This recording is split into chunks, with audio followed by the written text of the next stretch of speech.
साल दर साल का ब्यौरा देते हुए बताएंगे कि कैसे कांग्रेस ने हिंदुओं का मजाक बना दिया। 1950 में आया आर्टिकल 25। कांग्रेस 1950 में आर्टिकल 25 को लेकर आई, जिससे धर्म परिवर्तन को मान्यता दे दी गई।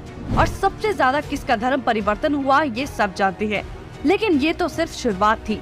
नेहरू 1950 में आर्टिकल 28 लेकर आए और हिंदुओं से धार्मिक शिक्षा का हक छीन लिया। लेकिन आर्टिकल 30 के तहत अल्पसंख्यक अपनी धार्मिक शिक्षा दे सकते हैं। धार्मिक शिक्षा के बाद निशाने पर थी धार्मिक संस्थाएं।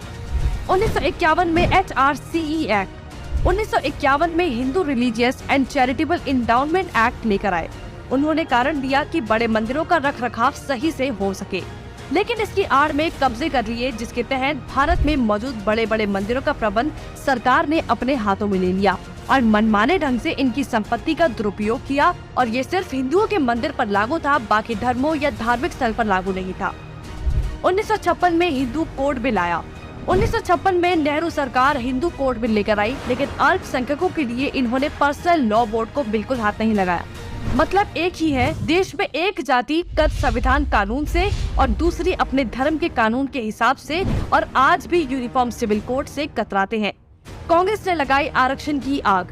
कांग्रेस आरक्षण लेकर आई, जिससे हिंदुओं को बांटने का काम किया गया, जिससे सबसे बड़ा नुकसान हिंदुओं को हुआ।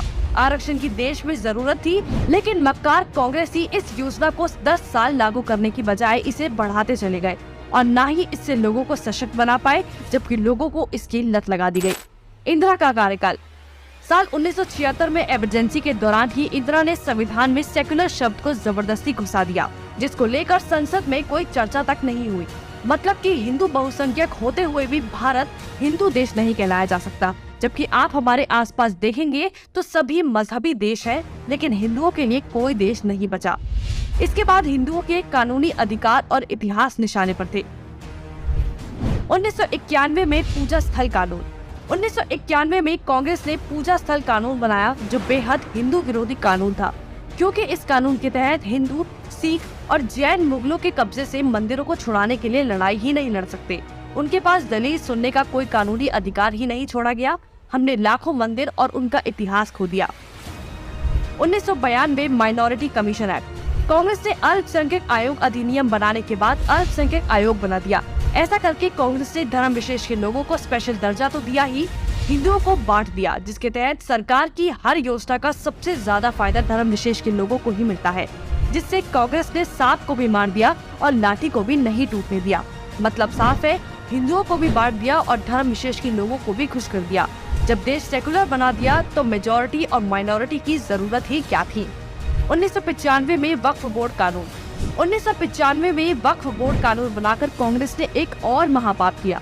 वक्फ बोर्ड को असीमित शक्ति दे दी गई। आज स्थिति ये है कि वक्फ बोर्ड किसी भी संपत्ति पर दावा कर दे तो कोर्ट से भी कोई मदद नहीं मिलेगी। रेलवे और रक्षा के बाद संपत्ति के मामले में वक्फ बोर्ड देश में तीसरे स्थान पर पहुंच गया है।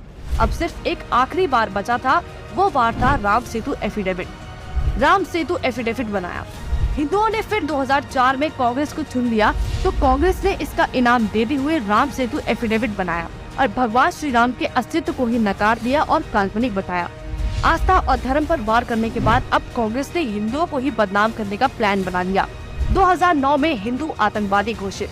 2009 में फिर से हिंदुओं ने कांग्रेस को चुना, तो उसके बदले में कांग्रेस ने हिंदुओं को ही टेरर घोषित कर दिया।